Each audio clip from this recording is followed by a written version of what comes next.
Halo semuanya, makasih banyak udah datang. Sekarang kita bahas tentang KAIS nih, dan basically gimana caranya biar bisa dapat beasiswa baik untuk S1 maupun S2 dan S3. Nah, jadi kira-kira kalau kita ngomongin KAIS itu yang paling pertama di benak kalian apa? Pasti itu semuanya udah pada kenal dia kan, Viera. Jadi Viera itu teman saya. Ya, ini udah sering soalnya itu. Tiap kali saya presentasi tentang KAIS itu orang tanya, Ham, kenal Viera nggak? Jadi itu jawabannya kenal, dan bukan cuma kenal, yaitu emang teman. Soalnya kan sekali lagi kalau KAIS itu kami punya komunitas Indonesia yang cukup erat. Jadi sesama mahasiswa Indonesia di KAIS pasti kenal semua. Dan Viera baru aja lulus, tapi dengan GPA yang jauh lebih tinggi dari aku sekarang, dan naik jadi 4,0 lebih. Tapi anyways itu buat kalian yang mau ikuti jejak Viera dan juga ikuti jejak aku, bisa tuh untuk gabung KAIS baik itu di S1 ataupun di S2 atau S3 sekarang. Kayak aku misalnya udah pengalaman S1 kemarin, sekarang ini lagi S2. Em, Bagi yang belum terlalu kenal, KAIS itu itu kepanjangannya Korea Advanced Institute of Science and Technology. Jadi kalau dibanding-bandingin mungkin kayak ITB-nya Indonesia, ITB-nya Korea atau MIT-nya Korea gitu. Jadi ini salah satu pusat research yang itu ada di KAIS. Jadi kalau kalian adalah ya mahasiswa yang di bidang STEM, di bidang saintek, yang memiliki cita-cita dan ingin menjadi seorang saintis, seorang researcher, itu sangat disarankan untuk coba KAIS. Dan salah satu keunikan KAIS ada beberapa. Yang pertama itu coursesnya itu hampir full bahasa Inggris. Em, jadi basically kalian nggak perlu jago bahasa Korea untuk belajar di KAIS. Mungkin agak beda dengan beberapa persyaratan scholarship yang wajib kemampuan bahasa Korea. Kalau di KAIS kalian tetap belajar dalam bahasa Inggris. Dan yang kemudian yang kita akan bahas adalah tentang scholarshipnya. Karena KAIS itu bisa dibilang gratis. Nah, maksud gratis itu apa? Semua mahasiswa yang diterima di KAIS, technically mereka dapat scholarship langsung. Cuman nanti kalau misalnya scholarship-nya tidak memenuhi persyaratan seperti nilai GPA-nya dan hal-hal lain, baru nanti bakal dipotong dan itu terkadang terpaksa harus bayar. Tapi kalau kalian bisa diterima di KAIS, otomatis kalian akan dapat full scholarship-nya. Nah, scholarship-nya itu bentuknya apa aja? Pertama itu ada, ya pasti itu nggak perlu bayar UKT. Terus ada juga stipend. Nah, untuk S1 stipendnya itu 350.000 per bulan, sekitar 4 juta rupiah per bulan, ditambah lagi asuransi NHI. Untuk S2 atau S3, ini stipendnya tergantung dengan kebijakan dari supervisor masing-masing. Sekali lagi karena KAIS itu fokusnya itu kepada research, semua mahasiswa S2, S3 yang diterima di KAIS itu wajib memiliki supervisor dan lab yang dipegang oleh sosok supervisor tersebut. Nah, jika kalian masuk ke dalam lab atau um, ya lab di dalam jurusan yang mungkin researchnya kurang aktif, kayak misalnya KAIS itu ada di bidang Business and Technology Management. Kalau kalian tanya bisnis itu researchnya apa, ya orang KAIS juga sendiri bingung. Itu mungkin jumlah stipennya kecil, lebih ke sekitar 350.000 won per bulan. Tapi kalau kalian masuk ke dalam lab di KAIS yang researchnya tentang hal-hal yang lagi booming seperti AI atau tentang ya hal-hal seperti future transport, seperti robotics dan seterusnya, itu bisa sampai sekitar 2 juta won per bulan atau 20 juta ribu rupiah lebih per bulan ya. Jadi itu semua tergantung dari ya research dan lab yang kalian pilih di dalam KAIS. Kemudian pastinya ada lagi itu kemudahan-kemudahan yang udah dijelaskan tadi itu dari tentang Apik ya, tentang kehidupan researcher di Korea pada umumnya. Itu hal-hal seperti untuk bahan-bahan eksperimen, untuk conference dan seterusnya, itu semua itu diurus oleh universitas. Jadi itu bakalan kemudahan untuk kita bagi yang ingin untuk melakukan research. Nah, ini aku juga itu tambah lagi. apakah kira-kira itu stipennya cocok untuk bisa hidup full itu di Korea selama kita lagi belajar? Untuk S2, S3 itu pasti cukup karena ya 1 juta won lebih. Untuk yang S1 karena hanya 350 ribu won per bulan itu juga perlu itu tambahan. Mungkin either bisa dari part time atau juga teknik kalau kalian punya uang dari diri sendiri juga bisa itu dibantu. Tapi untuk masalah UKT, untuk masalah pembiayaan school fees-nya itu udah full ditanggung oleh KAIS. Jadi dari situnya nggak perlu khawatir. Nah, kemudian jadi pertanyaannya apa saja sih persyaratan yang diperlukan biar scholarship-nya itu bisa dipertahankan? Nah, pertama GPA minimal harus di atas 2,7. Kalau di bawah 2,7, maka ada kemungkinan beasiswanya dipotong. Tapi sekali lagi itu juga nanti bisa didiskusikan dan dinego dengan masing-masing supervisor. Mungkin kalau kalian ya bisa dijelaskan kalau misalnya ada kasus-kasus tertentu bisa ya direview ulang. Tapi basically itu benchmarknya itu usahakan GPA kalian jangan di bawah 2,7. Selain itu untuk S1 diharapkan bisa lulus tepat waktu 8 semester. Misalnya kalau kalian masuk S1 dan butuh untuk extend lebih dari 8 semester, UKT masih gratis, nggak perlu bayar, tapi nanti uang jajannya atau stipennya bisa jadi dipotong. Jadi itu hal yang perlu dipertimbangkan. Terus untuk S2, S3, sekali lagi itu hal yang sangat penting ketika kalian mau daftar di KAIS. Atau basically ini juga apply ke univ-univ lain di Korea yang berbasis research. Itu pastikan kalian melakukan research tentang lab itu sendiri terlebih dahulu. Karena ada sebagian lab yang seperti tadi saya bilang itu mungkin um, stipennya itu agak kurang atau mungkin ada juga lab yang itu kebalikan, yang mungkin stipennya bagus tapi malah itu pressure-nya terlalu tinggi sehingga mungkin tidak cocok buat kalian masing-masing. Jadi mungkin bisa research tentang berapa jam yang wajib kerja di lab tersebut, ya pemasukannya berapa dan seterusnya. Nah, jadi ini adalah beberapa ya foto-foto dari KAIS itu untuk biar kalian di sini yang interested bisa dapat vibes-nya. Em, Kehidupanku itu bangun tidur, itu bisa makan. Di KAIS itu tempatnya adalah itu kafeteria-kafeteria khusus halal. Jadi itu gak terlalu bermasalah. Em, Namanya S1 kayak di Indonesia itu yang asrama itu em, mandinya itu bareng, tapi kalau S2 S3-nya udah mulai kayak apartemen di mana itu kita itu ada shower pribadinya. Terus untuk masalah kehidupan sehari-hari, again S1 itu diminta oleh KAIS ya fokusnya itu mendapatkan ilmu sebanyak-banyaknya. Jadi itu maksudnya ya tiap hari pergi ke kelas, fokus itu kerjain PR, itu pastikan tugas-tugas dan proyeknya bisa diselesaikan.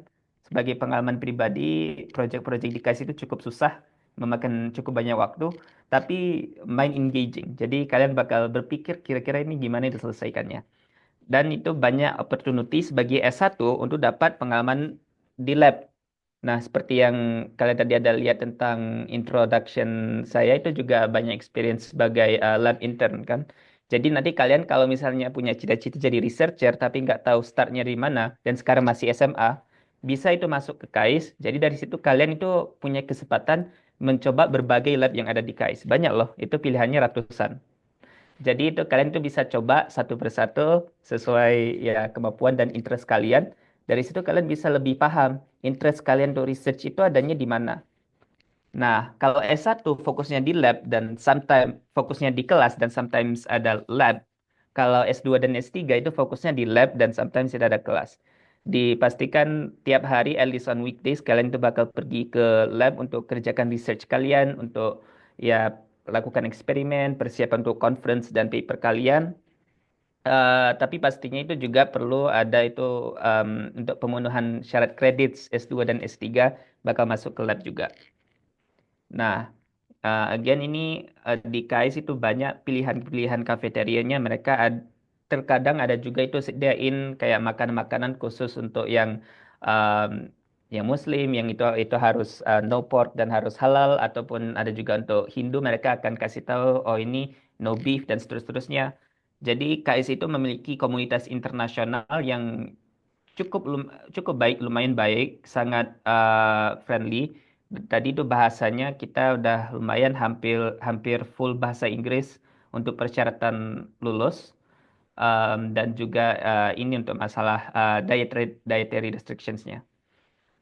Kalau kalian itu masih khawatir juga bisa itu ada international kitchen itu di KAIS. Jadi kalian itu bisa masak sendiri kalau merasa itu diperlukan. Dan kita ada juga punya musola di dalam KAIS. Pas sholat Jumat itu kita ada masjid yang nggak terlalu jauh, naik sepeda 10 menitan. Nah, ini juga cuplikan komunitas Indonesia di KAIS cukup lumayan besar. Ini yang aktif ada sekitar 30-an, tapi technically jumlah mahasiswa di KAIS itu ada 100 lebih sekarang. Jadi sangat ramai. Malah menurut data yang saya punya itu international students terbanyak di KAIS setelah dari Cina itu dari Indonesia yang paling banyak, mengalahkan negara-negara lain seperti Pakistan atau Vietnam atau apa. Jadi memang itu ada interest yang lumayan besar dari masyarakat Indonesia yang untuk datang ke KAIS.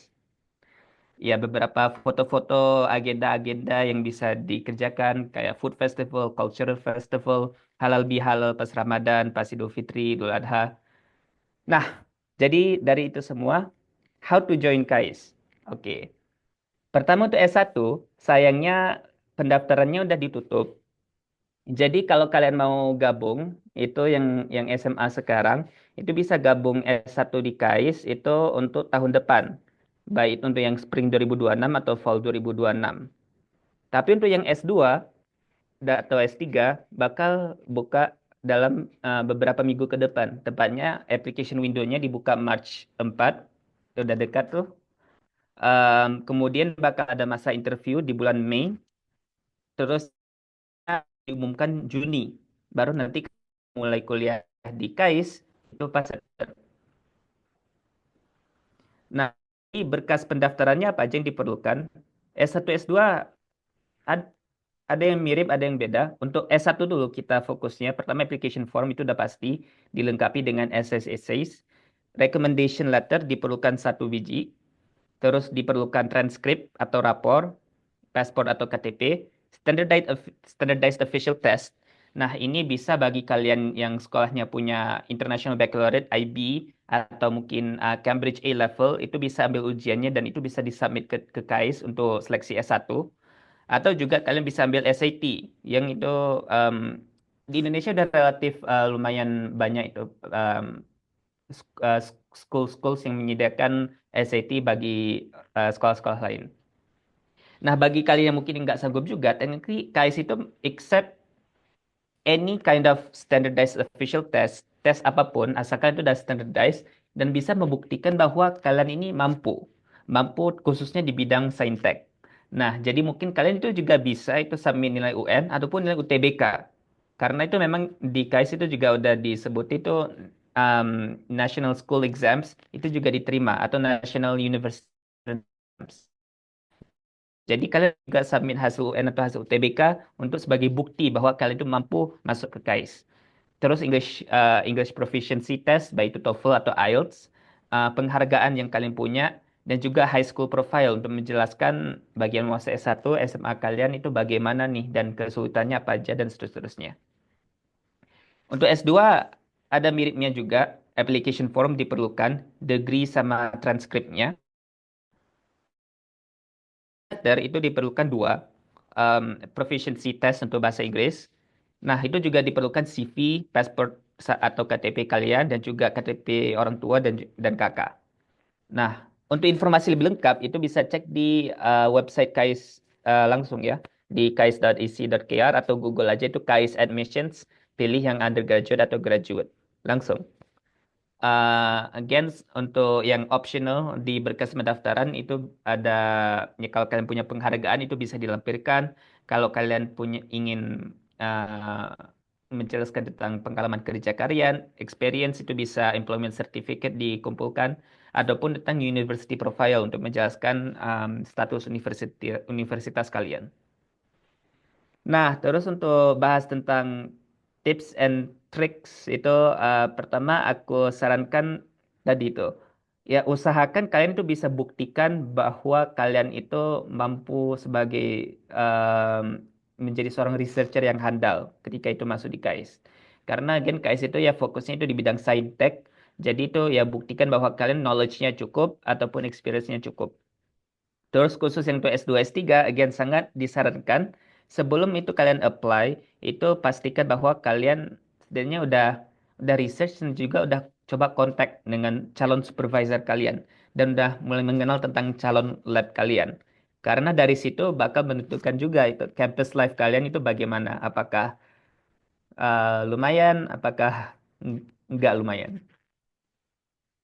Oke, jadi kalau kita lanjut ke bagian essays, ini aku kemarin tuh lihat kembali itu pas berkas-berkas pendaftaranku termasuk esai.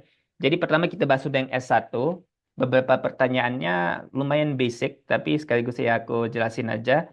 Pertama tentang dreams dan juga plan kalian. Jadi dari sini untuk bagi yang SMA yang mau masuk S1, ya saran aku pertama untuk menjawab tentang hal ini, pastikan bahwa kalian itu memiliki plan yang cukup, yang lumayan detail, bagaimana kalian merasa untuk bisa capai cita-cita itu. Apa saja yang perlu dipelajar, apa saja yang perlu dicoba, magang, dan seterusnya.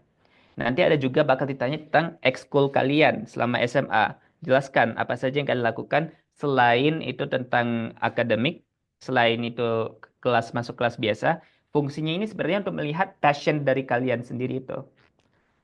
Sekaligus itu juga mereka tanya tentang what makes you different dan apa-apa saja yang pernah kamu lakukan yang membuat kamu keputusannya berbeda dengan teman-temanmu.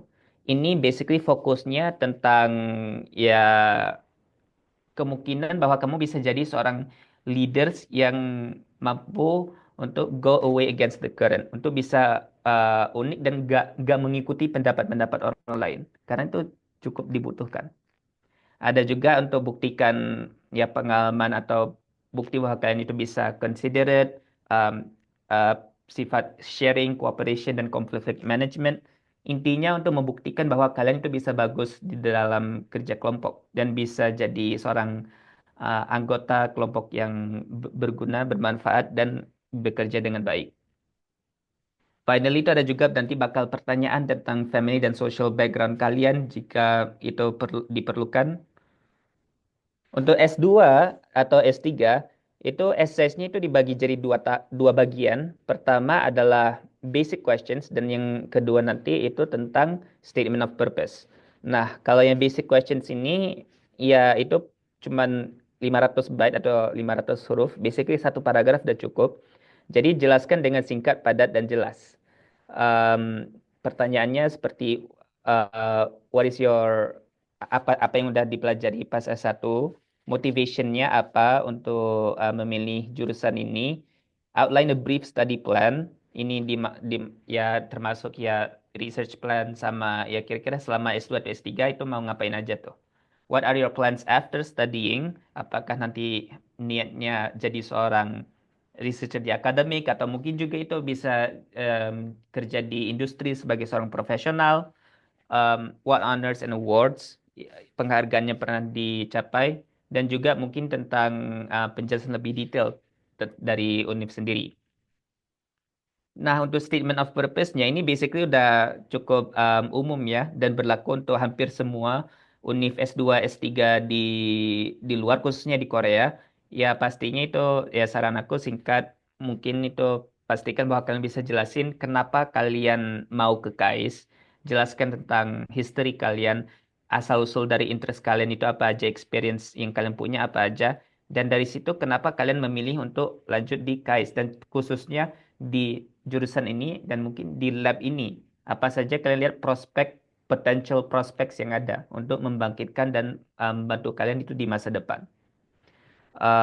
Jadi basically itu aja dari aku untuk informasi tentang KAIS. Kalau ada pertanyaan lebih nanti setelah Q&A ini pun bisa kontak aku di Instagram ataupun WA. Terima kasih.